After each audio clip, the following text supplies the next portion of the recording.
સુરેન્દ્રનગર જિલ્લામાં ખનીજ ચોરીના કાળા કારોબાર સામે તંત્રએ વધુ એક મોટી કાર્યવાહી હાથ ધરી છે। ખનીજ માફિયાઓને પોલીસ અને તંત્રની કાર્યવાહી અંગે ગુપ્ત માહિતી પહોંચાડવાના આરોપમાં વધુ 23 લોકો સામે કાર્યવાહી કરવામાં આવી છે।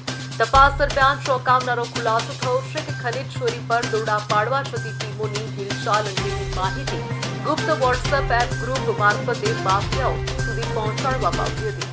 માત્ર એટલું જ નહીં પરંતુ પોલીસની રેકી પણ કરવામાં આવતી હોવાનો ડરાકો થયો છે।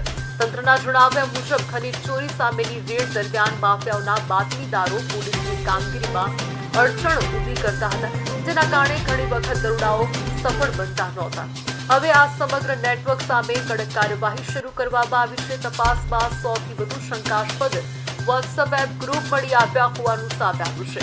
સમગ્ર મામલાની ગંભીરતાને ધ્યાનમાં રાખી હવે સાયબર ક્રાઇમ પોલીસને પણ તપાસમાં જોડવામાં આવી છે।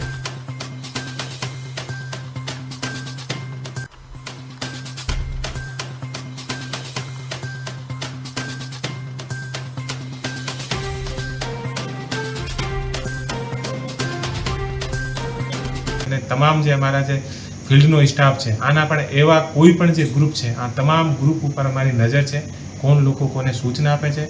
અને આથી પૂછપરછ કરવા પછી પણ અમને ખબર પડી છે કે ઘણા બધા જે ટ્રકવાળા છે અને જે ખનીજ માફિયા છે એવા લોકોને જે ગ્રુપના એડમિન ચલાવતા એડમિન હોય અને બીજા બધા લોકોએ જે સૂચના આપતા હોય આને પૈસા આપતા હોય છે અને પૈસા આધારિત આ આખી જે ઇન્ફોર્મેશન જે છે આ સ્પ્રેડ થતી હોય છે।